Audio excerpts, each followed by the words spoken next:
पर आप शिव के पास कब जाते हो? आप मेरे शंकर के पास कब आते हो? आप मंदिर कब जाते हो? जब सारी दुनिया से तुम हाथ पैर जोड़ के थक जाते हो, कोई काम नहीं करता, तब भगवान अब तू ही बच्चा है, भगवान की ओर धक्का खाया, जा कमला और जा जा जा। भगवान कहता है क्यों दूसरे के हाथ पैर जोड़ता फिरे रे ओ भेरू। शंकर को दिखावा नहीं चाहिए। आप तो एक मूंग का दाना भी शिव को चढ़ा रहे हो, आप एक लोटा पानी भी शंकर को चढ़ा रहे हो, आप एक चावल का दाना भी चढ़ा रहे हो, आप एक लोटे में चंदन घोल कर भी शिव जी को चढ़ा रहे हो, शिव उसको स्वीकार करेगा, पर दिल से चढ़ाना। दिल मेरा रख तेरे हवाले, किसी की गुलामी नहीं। आपसे ज्यादा कुछ नहीं बने तो शंकर जी के मंदिर में जाओ और झाड़ू लगाओ, पोछा लगाओ। कितने लोग हैं जिन्होंने शिव महापुराण की कथा सुनने के बाद शंकर जी के मंदिर में जाकर सफाई करना चालू करा? जरा हाथ उठाओ। सभी लोग करते हो? बहुत बढ़िया, नमन करता हूं आपके चरणों को। हर हर महा। कुछ नहीं बने तो शंकर जी के मंदिर में चले जाओ। घड़ी बनाई है शिव जी ने, पल बनाया है शिव जी ने, नक्षत्र बनाए हैं शिव जी ने, शिव महापुराण में लिखा है। विश्वास नहीं हो तो गीता प्रेस गोरखपुर की शिव पुराण लाओ, उसको अच्छे से पढ़ो, उसमें लिखा है घड़ी पल नक्षत्र समय वार तिथि महीना सब शिव जी ने बनाया। जब घड़ी उसने बनाई है तो इसको सही करना है तो कपड़े की दुकान पे मत ले जाओ, इसको सही करना है तो किराने की दुकान पे मत ले जाओ, घड़ी की दुकान पर लेकर जाओ तो घड़ी ठीक हो जाएगी। उसी तरह घड़ी वाला भी कहता है कि 7 दिन पटकना पड़ेगा, मेरे पास में रखी रहने दो 7 दिन तक, 7 दिन तक ये घड़ी मेरे पास में रहेगी, मैं चेक करूंगा, अच्छा करूंगा, उसको सही करके दे दूंगा। तो भगवान शंकर की कथा भी कह रही है जिसकी घड़ी सही नहीं हो पाए, जिसका समय सही नहीं चल रहा हो, तो 7 दिन शंकर की सेवा में लग जाओ, घड़ी सुधर जाएगी। आपकी घड़ी सुधर गई। काल और महाकाल दोनों साथ चलते हैं। शंकर जी काय पे बैठते हैं? बोलो जम के बोलो जरा। नंदी पे। नंदी कौन है? वृषभ। नंदी वृषभ बेल। बेल को क्या कहते हैं? धर्म। धर्म का ही एक स्वरूप है यम। शंकर भगवान को बेल किसने दिया था? स्वयं यमराज। यमराज कहते हैं कि मुझे आपके साथ रहना है, मुझे आप रखो। शंकर जी ने कहा मैं आपको नहीं रख सकता, परंतु यमराज अड़ गए, धर्मराज अड़ गए कि मुझे शंकर के साथ रहना है। तो धर्मराज नंदी बन के शंकर के साथ रहते हैं। तो काल भी साथ में और महाकाल भी साथ में है। तो फिर दुनिया के लोग कितना ही कुछ बिगाड़ लें, जब महाकाल और काल तुम्हारा होगा तो किसके बस की है जीजी कि तुम्हारा बाल बांका कर दे? महाकाल और काल तुम्हारे साथ हो। और डरना मानना नहीं है। वो मालवा के संत श्री नागर जी महाराज कहते हैं ना, मेरो क्या तो करे गो। जरा गाओ ना, थोड़ा सा लाइन गाओ जरा। मेरो क्या तो करे गो यमराज, जब गुरु मेरो समरथ समरथ है, गुरु अमरथ है। मेरो क्या तो करेगो यमराज, हे गुरु मेरो समरथ। आए यम, जब दुख की घड़ी आए डरना नहीं है, उस दुख से निपटना है। परीक्षा एग्जाम तो देना पड़ती है। जिस बच्चे को आगे बढ़ना है उसको परीक्षा देना पड़ेगी। और जन्म लेने के बाद जब तुम स्कूल जाना चालू कर दोगे तब से परीक्षा देना पड़ेगी। चाहे नर्सरी में पढ़ लो, पहली में पढ़ लो, दूसरी में पढ़ लो, तीसरी में पढ़ लो, फाइनल में पहुंच जाओ। तुम्हें जहां तक अगर उन्नति की सीढ़ी पर चढ़ना है तो परीक्षा देना पड़ेगी। कभी त्रैमासिक, कभी 6 मासिक, कभी 12 मासिक। अभी परीक्षा पूरी हुई होंगी, किसी की 12 मासिक परीक्षा चल रही होगी, किसी की बोर्ड की चल रही होगी। परीक्षा तो देना पड़ेगी। उसी तरह मनुष्य का यदि शरीर मिला है तो जीवन में थोड़ा ना थोड़ा कष्ट तो सहन करना पड़ेगा, पर रोना मत, घबराना नहीं। परीक्षा में पास होना है और इतना याद रखना, उत्तीर्ण तो होके मानो।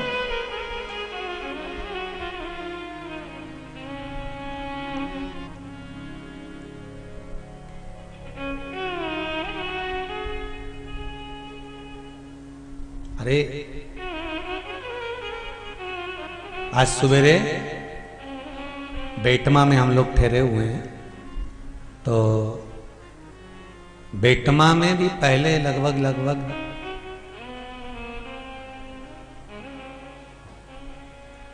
2004 में या 2003 में 2005 में बेटमा में एक बार कथा करी है माहेश्वरी महिला मंडल द्वारा।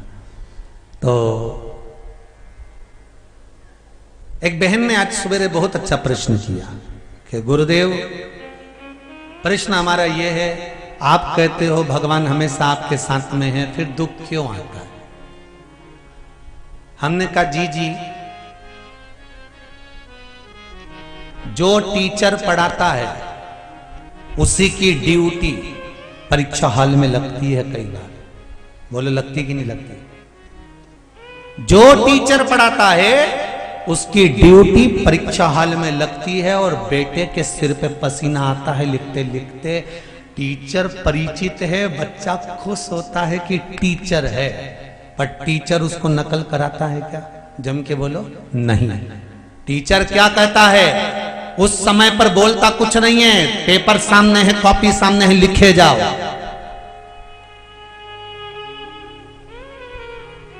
परीक्षा तो देना पड़ेगा, परीक्षा देना तुम्हारा काम है। टीचर भी है। जैसे वो बहन ने प्रश्न किया कि तुम कहते हो शिव साथ में, तो टीचर है साथ में, परीक्षा हाल में टीचर भी है। परीक्षा तुम दे रहे हो, कष्ट तुम्हें झेलना पड़ेगा, पर चिंता मत करना, टीचर इशारे में कह देता है पेपर तू दे, रिजल्ट तो मुझे ही बनाना है, बना दूंगा। परीक्षा तू दे, कर्म तू कर, संघर्ष तू कर, रिजल्ट मैं बनाऊंगा। और मैं जब रिजल्ट बनाता हूं तो अच्छे अच्छे को हिला देता हूं साहब, नीचे की सत्ता को उल्टा पलट देता हूं और ऊपर की सत्ता को नीचे पलट देता हूं। रिजल्ट जब मैं बनाता हूं तो अच्छे अच्छे की सत्ता पलट देता हूं, और कितनों की पलटी है तो कल ही मालूम पड़ गया।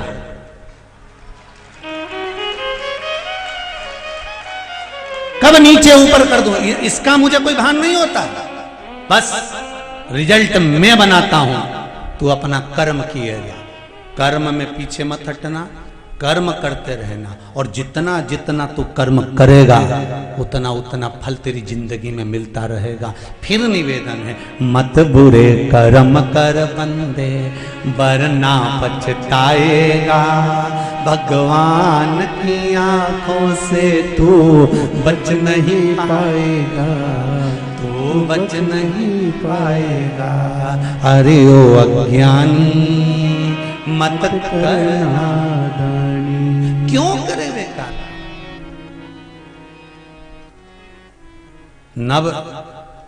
नवभाग पिताजी मेरे हिस्से में तुम मिले हो, युद्ध कर।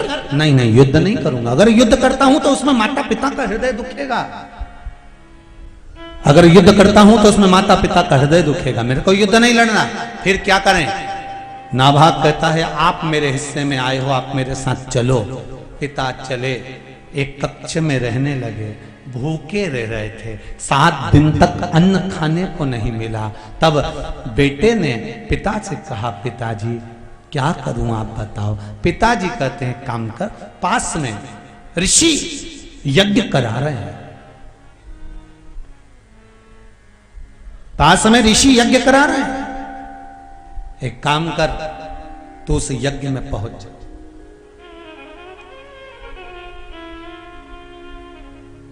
क्या करूं उस यज्ञ में जाकर? लो, गांव में, नगर में, शहर में, थोड़ी दूरी पर भी अगर कोई अच्छा काम हो रहा हो, सत्कर्म हो रहा हो, कोई अच्छा कार्य हो रहा हो, यज्ञ, कथा, अनुष्ठान, मंदिर निर्माण, पूजन, पाठ, कुछ भी अच्छा काम हो रहा हो, अगर कुछ नहीं बने तो वहां जाकर सेवा देना चालू कर देना चाहिए, भाग्य चमकना प्रारंभ। ये बात पंडित प्रदीप मिश्रा नहीं कह रहा है, ये बात शिव महापुराण का कृष्ण दर्शन स्वरूप कह रहा है। शंकर जी का एक नाम है कृष्ण दर्शन, शिव महापुराण का ये सुंदर वर्णन कर रहा है। नहीं तो आप कहो कि गुरुजी का इसमें लालच होगा, गुरुजी कह रहे होंगे कि सेवा करने जाओ, कहीं कथा हो, सत्संग हो, यज्ञ हो, तो वहां जाकर सेवा करो। ये कृष्ण दर्शन शिव महापुराण की कथा में वर्णन किया गया। भगवान शंकर का एक नाम है कृष्ण दर्शन।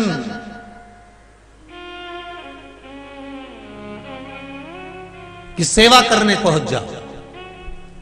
तो नाभाग ने कहा कहां वहां जाकर करूंगा क्या, बस सेवा करो। सेवा करने से होगा क्या, जब ऋषि यज्ञ कर कर जाएंगे, जो थोड़ा बहुत बच जाएगा तेरी झोली में डाल जाएंगे। तू तो सेवा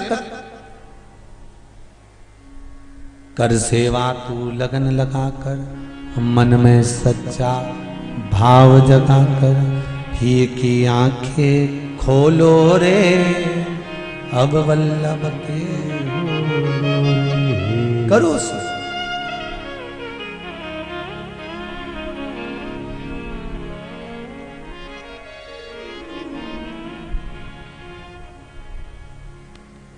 बस दिल से सेवा में लग जाओ। शिव मंदिर में जब भी जाओ, ना निंदा सुनना है और ना निंदा करना है। जहां पर ऋषि यज्ञ कर रहे हो वहां चले जाओ। जहां पर ऋषि यज्ञ कर रहे हो वहां तुम चले जाओ। अब गए, वहां जाकर खूब सेवा करी, खूब सेवा करी। और जो सेवा करना प्रारंभ करा, एक निवेदन आप सबसे, आप भी ध्यान रखिए जीवन में कि कहीं मौका मिल जाए दान करने का, पुण्य करने का, सत्कर्म करने का, भजन करने का, कीर्तन करने का, मंत्र जाप करने का, नाम जाप करने का, या कहीं सेवा करने का यदि मौका मिल जाए तो उसको छोड़ना नहीं है। श्री, सब बोलो, साथ में बोलो, श्री शिवाय नमस्तुभ्यम। मौका मिले सेवा करने का करो। नाभाग ने सेवा करी, सेवा करी, ऋषियों जाने लगे यज्ञ पूरा कर कर। तो ऋषियों ने जो बचा हुआ सामान था, अन्न भाग था, सामग्री थी, वो सब की सब ऋषियों ने नाभाग को दे दी। सारी सामग्री नाभाग को दे दी। अब नाभाग को सामग्री मिल गई, जैसे ही ली वैसे ही भगवान शिव सामने प्रकट हो गए। सामग्री लेते ही भगवान शंकर सम्मुख में प्रकट हो गए। और महाराज, कैसा स्वरूप है भगवान शिव का, कृष्ण दर्शन। शिवजी का जो स्वरूप है उसकी सबसे मुख्य अगर कोई चीज है तो वो है भगवान शंकर के नयन। भगवान शिव के नयन, और भगवान शंकर के जो नयन है वो यहां पर कृष्ण वर्ण के, मतलब काले हैं। इसलिए यहां पर शिवजी का नाम कृष्ण दर्शन पड़ा है। कैसे नयन है भगवान के, जम के बोलो जरा, काले। पूरे नयन मेरे शंकर के काले।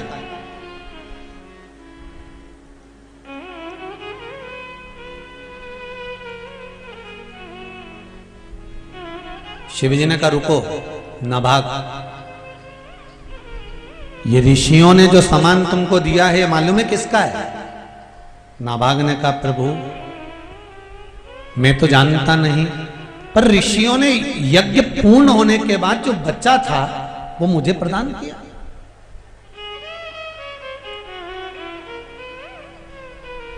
और जब ऋषियों ने मुझे दे दिया तो ये मेरा हो गया। शंकर भगवान कहते हैं नाभाग, आपके पिताजी बड़े विद्वान हैं, जाओ उनसे पूछ कर आओ। मनु से जाकर पूछो कि जब यज्ञ पूर्ण हो जाता है तो यज्ञ में बचा हुआ सामान किसका होता है। जाओ जाओ पता करो। तुम कैसे कह सकते हो कि ये बची हुई सामग्री तुम्हारी है?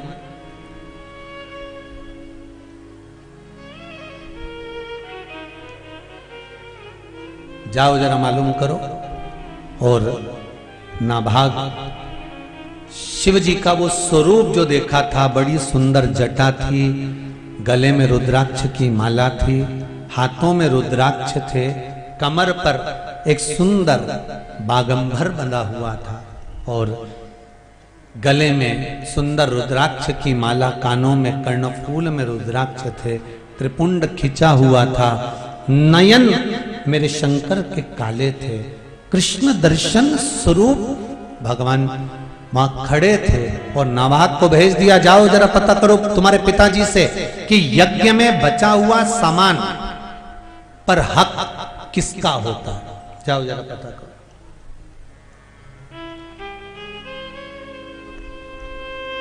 अब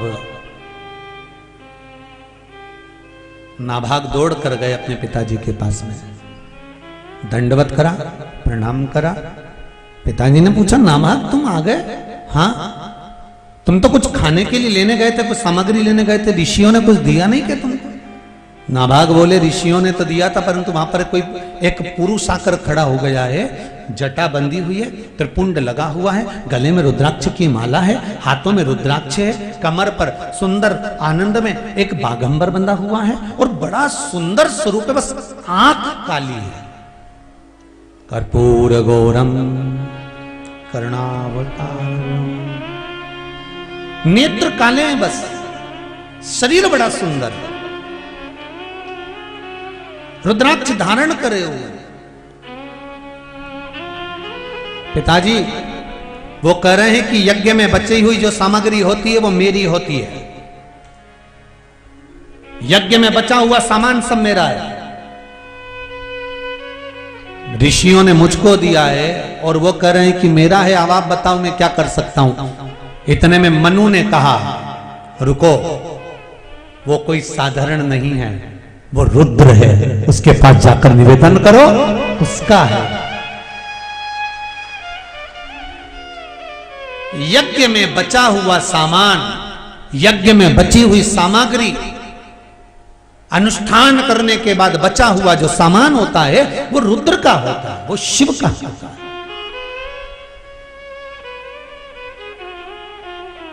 वो शंकर का।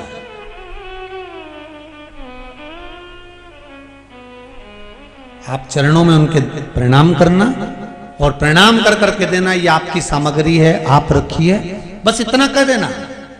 एक भोले से व्यक्ति को, एक साधारण से भोले से व्यक्ति को, बिल्कुल सहज सरल व्यक्ति को आप कुछ सामान थोड़ा ज्यादा उठा कर दे दो तो वो लेकर नहीं जाएगा। अरे इतना सारा कैसे ले जाऊंगा, आप तो अपने पास रख लो, मुझे नहीं चाहिए इतना।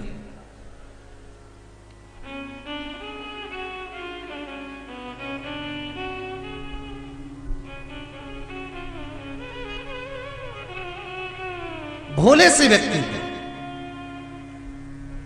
जिसमें विवेकता नहीं है, केवल समर्पण है, केवल समर्पण, उसको अगर ज्यादा सामान दे दोगे तो वो लेगा नहीं। शिव भोले हैं। नाभाग, तुम्हें जो ऋषियों ने सामान दिया है वो ऋषियों का सामान आप जाकर दे दो उनको, ठीक है पिताजी? और ऋषियों का बचा हुआ सामान जैसे ही रुद्र को दिया, शंकर को दिया, रुद्र के पास जैसे ही सामान आया तो भगवान कृष्ण दर्शन ने कहा, शिव ने कहा, ए नाभाग मुझे अब ये नहीं चाहिए, तुमने एक बार अगर मुझे दे दिया तो ये अब तुम्हारा ही हो गया, क्योंकि शिव के पास जो है वो जनमानस के लिए। शंकर के पास में अगर कोई सामग्री है ना तो वो शिव के हित की नहीं, संसार के हित की है। चंद्रमा जगत के लिए, राहु, केतु, रुद्राक्ष सब जनमानस के हित के लिए। मेरे पास मेरे हित के लिए मैंने कुछ नहीं रखा। मेरे पास मेरे हित के लिए तो शिव कहते हैं केवल एक नाम भारी है, और वो है 2 अक्षर का नाम राम। क्या नाम है? राम।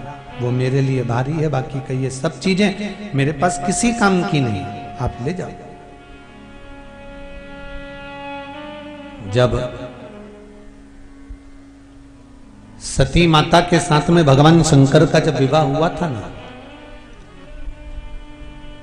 तो सती मैया के साथ में जब बाबा भोलेनाथ जी का विवाह हुआ और सती मैया को विवाह कर कर शंकर भगवान जब कुंभज ऋषि की कथा सुनाने के लिए लेकर गए, तब सती ने भगवान शंकर से 5 बार कहा था कि भोलेनाथ, मैंने इतना सुंदर श्रृंगार धारण करा है, तो आप भी कुछ श्रृंगार धारण कर लीजिए।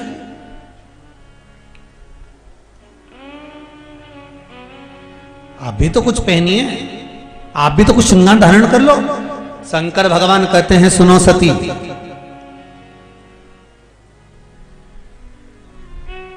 मनुष्य का जन्म और मृत्यु, ये 2 स्नान मनुष्य के दूसरे ही कराते हैं, मनुष्य खुद कभी नहीं कर पाता। कौन से स्नान? जम के बोले जरा।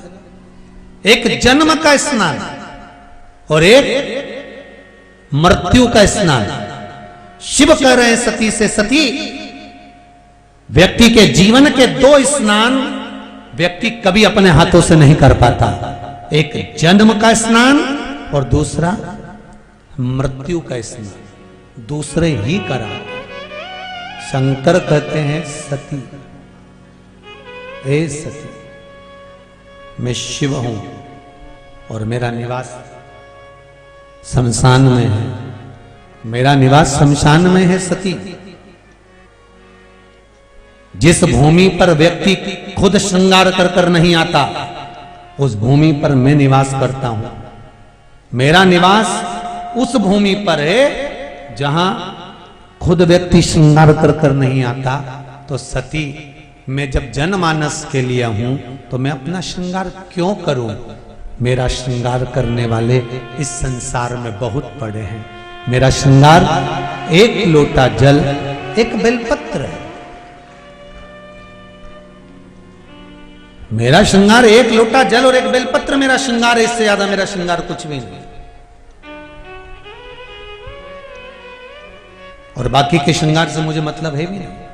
सती मैया बड़ी बड़ी बड़ी अचंभे में पड़ गई और सती माता ने कहा, आप अपना श्रृंगार नहीं करोगे? हाँ, मुझे श्रृंगार की जरूरत है क्या?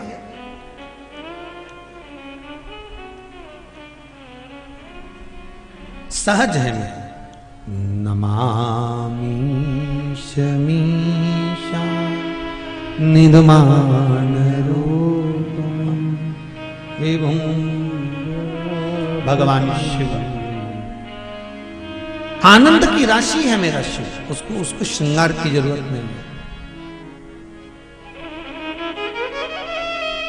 कितनी बार श्रृंगार शिव जी का होता है और कितनी बार एक जनी चंदन लगा कर गया, दूसरा फिर पीछे से पहुंच गया, 1 लोटा पानी चढ़ा कर आ गया, श्रृंगार फिर चले गए। फिर कोई श्रृंगार कर गया, फिर कोई पानी चढ़ा कर चले गया, श्रृंगार फिर चले गए। शंकर का मंदिर, शिवालय, शिवलिंग ये बार बार बताता है कि श्रृंगार करा किसी ने, पानी चढ़ाकर कोई चले गया, फिर भी मैं नाराज नहीं हुआ। उसी तरह संसार है, आपने बहुत सारा अच्छा करा, उसके बाद कोई पानी चढ़ाकर चले जाए तो चिंता मत कर। शंकर भगवान का शिवलिंग ये बताता है कि आपने श्रृंगार करा, आपने कथा करवाई, सत्संग करवाया, मंदिर स्मरण, पूजन, पाठ, आराधना सब कुछ कराया, तुमने दुनिया भर का काम करा, कहीं का आएगा? कोई आ गया और तुम्हारे करे धरे पर 1 लोटा, जम के तो बोलो, पानी डाल गया। घबराना नहीं, रोना नहीं, चिंता मत करना। पानी डालने वाले पानी डालकर जाएंगे, चिंता की बात नहीं है। फिर कोई आएगा, फिर चंदन लगाकर चले जाएगा, फिर श्रृंगार कर जाएगा। हारना नहीं। शिव जी के मंदिर में रोज श्रृंगार हो रहा है 15-15 मिनट में। बोलो रे जी हाँ, सही है कि गलत है?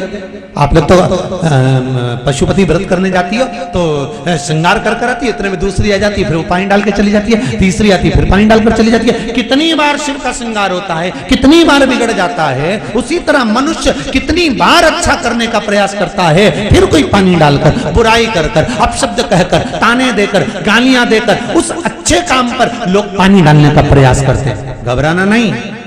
शंकर कहते हैं मैं नहीं घबराता, तो तू क्यों घबराता है? मैं तेरे भीतर हूं, फिर श्रृंगार होगा, फिर आगे बढ़ेंगे, फिर तरक्की करेंगे। क्यों घबरा? तू रहे शिव जैसे। समय आया, जो सती माता जलकर भस्म हुई थी वो हिमालय राज के घर में प्रकट हुई और मेनावती के गर्भ से प्रकटी है। मेनावती के गर्भ से। मेना, धन्या और कला, ये 3 पितरों की बेटियां हैं। पितृलोक में रहती थी। एक बार सनत कुमार बैठकर तप कर रहे थे, पितरों की 3 बेटियां निकल कर गईं और इतने में जैसे ही पितरों की बेटियां निकल कर जाती हैं तो मेना के लहंगा जो था, जो लहंगा मेना पहनी हुई थी, उस लहंगे से सनत कुमार की जंघा पर चोट लग जाती है। थोड़ी देर बाद धन्या निकल कर जाती है, धन्या के लहंगे से फिर चोट लग गई। फिर कला निकल कर गई, कला के लहंगे से फिर चोट लग गई। शिव महापुराण की कथा कहती है, अगर कोई सत्संग कर रहा हो, भजन कर रहा हो, कथा सुन रहा हो, स्मरण कर रहा हो, संकीर्तन कर रहा हो, मंत्र जाप कर रहा हो, नाम जाप कर रहा हो, तो प्रयास करना अपने शरीर के द्वारा या अपने द्वारा उसके शरीर को कुछ कष्ट ना हो, उसके शरीर को कष्ट ना हो। सनत कुमार को क्रोध आ गया और सनत कुमार ने कहा, ए मेना, धन्या, कला, तुम पितरों की 3-3 बेटियां और तुम्हें विवेक नहीं है। ये तुमने अच्छा नहीं करा मेना, धन्या, कला। सनत कुमार कहते हैं तुमने एक संत के शरीर पर चोट पहुंचाई है, हम आपको श्राप देते हैं, तुम पितृलोक को छोड़कर मृत्यु लोक में जाओ। तीनों की आंखों में से आंसू बहने लगे। मेना, धन्या, कला रोने लगी। हमें आप श्राप दे रहे हैं कि हम पितृलोक से नीचे मृत्यु लोक में जाएंगे। सारी दुनिया का सबसे सुंदर लोक होता है पितृलोक। कौन सा लोक है? जम के बोलो जरा। पितृलोक। पितृलोक कौन सा? जहां पर हमारे पूर्वज प्राण त्यागने के बाद जाते हैं, पितृलोक में रहते हैं। वो सबसे सुंदर लोक है। पितृलोक सुंदर क्यों कहा गया है? तो शिव महापुराण की कथा कहती है पितृलोक इसलिए सुंदर है कि जितनी देर तक घर का व्यक्ति शिव महापुराण की कथा में बैठकर कथा सुनता है, उतनी देर तक वैकुंठ अधिपति भगवान विष्णु हमारे पितरों के कंधे पर हाथ रखकर कथा श्रवण करते हैं। इसलिए पितृलोक की विशेषता। अब आप लोग कितने लोग कथा को श्रवण कर रहे हैं जरा देख लीजिए। जितने लोग कथा सुन रहे हो ना, जितने भी लोग कथा श्रवण कर रहे हो, आपके जो पितृ हैं, आपके जो पूर्वज हैं, आपके पितरों के कंधे पर स्वयं भगवान नारायण हस्त कमल रखकर, जैसे आप कथा सुन रहे हो ऐसे ही आपके पूर्वज भी भगवान विष्णु का हस्त कमल रखकर शिव महापुराण की कथा को पूर्ण श्रवण करते हैं। इसलिए पितृलोक की महत्वता श्रेष्ठ है। बंद हो गए बक्से। इसलिए पितृलोक की श्रेष्ठता हमारे यहां शास्त्र करता है। हम आपको श्राप देते हैं कि तुम पितृलोक छोड़कर यहां मृत्यु लोक में आओ। मृत्यु लोक में चरणों में गिर गई, आप क्षमा करिए, कुछ कृपा कर दीजिए, कुछ क्षमा कर दीजिए, कुछ दया कर दीजिए। तब सनत कुमार ने कहा चिंता मत करो, जब मृत्यु लोक में आप आओगी तब मृत्यु लोक में तुम तीनों की गोद में 3 देवियां खेलेंगी जो संपूर्ण विश्व का कल्याण करेंगी। मैना की गोद में पार्वती धन्या सुनैना बनेगी, जिसकी गोद में सीता खेलेगी। कला कीर्ति बनेगी, जिसकी गोद में राधा जी खेलेंगी, जो संपूर्ण विश्व का कल्याण करेंगी। तुम तीनों की गोद में 3 देवियां खेलेंगी। और वही मैनावती की गोद में माता पार्वती जी खेल रही हैं। मैनावती की देव ऋषि नारद जी ने कह दिया, इसका भाग्य का वर्णन कर दिया। इसको जो पति मिलेगा, भस्मी रमाने वाला, जटाजूट बांधने वाला, मृगछाला लपेटने वाला। पार्वती जी की माता जी ने सोच लिया विवाह नहीं करूंगी, पर ज्ञान प्राप्त हो गया था बचपन में, और बचपन का ज्ञान प्रबल ज्ञान होता है महाराज। पार्वती जी ने मन में विचार कर लिया था कि मैं अगर वरूंगी तो शिव को वरूंगी, इसके सिवा मैं किसी को नहीं वरूंगी, शंकर ही मेरे पति। खूब तप करा, खूब साधना करी, खूब करा, और तप और साधना का फल क्या हुआ कि शिव पार्वती के लिए तप साधना के बल पर उनको परीक्षा लेने के लिए जाने लगे। कामदेव को भस्म किया। अभी होलिका अष्टक चल रहा है, होलिका अष्टक चल रहा है ना। ये जो होलिका अष्टक है ना, जो 8 दिन होलिका अष्टक के जो रहते हैं, इसमें कोई शादी विवाह आदि कादिक जो शुभ कार्य होते हैं, मकान का प्रवेश मुहूर्त, ये नहीं होते। उसका कारण क्या है? क्योंकि जिस दिन फागुन के शुक्ल पक्ष की अष्टमी पड़ी थी, उसी दिन कामदेव जलकर भस्म हुआ था। और कामदेव जब जलकर भस्म हुआ था तो 8 दिन तक कामदेव की धर्म पत्नी रति रो रो के बेहाल हो गई थी, और देवताओं के दरवाजे पर जा जाकर अपना माथा रगड़ रही थी कि जब तक मेरा पति नहीं मिलता तब तक मृत्यु लोक में मैं सत्कर्म नहीं होने दूंगी।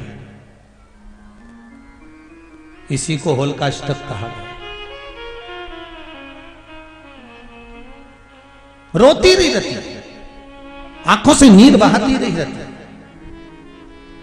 भगवान विष्णु के पास में भी गई, वहां जाकर निवेदन करा, प्रभु कृपा करिए, मेरा पति चले गया है, उसके लिए कुछ कृपा कर दीजिए। भगवान विष्णु ने कहा मैं कुछ नहीं कर सकता, आप देवाधिदेव महादेव से निवेदन करोगे तो ही काम होगा, क्योंकि जन्म देने वाला शंकर है तो मारने वाला शंकर है। जन्म, मरण और परण, ये 3 शिव ने अपने पास रख रखा, आप उससे कहो जाकर। महाराज शिव महापुराण की कथा कहती है, जीवन में डॉक्टर ने कह दिया, डॉक्टर बोल दिया कि अब इनकी अंतिम समय चल रहा है, घर ले जाओ सेवा करो। डॉक्टर कह दिया कि घर ले जाओ सेवा करो, पर एक बात याद रखना कि लेकर तुम चले भी गए, पर जब तक उसके यहां से नहीं आएगी ना, तब तक बड़ा मुश्किल है। चाहे 50 बार गीता जी सुना दो, चाहे 10 बार गजेंद्र मोक्ष की कथा सुना दो, चाहे 5 बार तुम गंगा जल पिला दो। अपने को लगता है कि डोकरी निपट गई, जमीन पे सुलाया, 15 मिनट में फिर जिंदा हो गई, फिर जिंदा। अब मन करता है कि बताओ अभी तो मरी नहीं, प्राणी नहीं छूटे। खूब लोगों ने कहा था खूब उम्र है, खूब लंबी उम्र है, क्या रेखाएं, खूब जिएगा, खूब लंबी उम्र होगी, खूब लंबी उम्र होगी, और मालूम पड़े शरीर छूट गया, प्राण चले गए।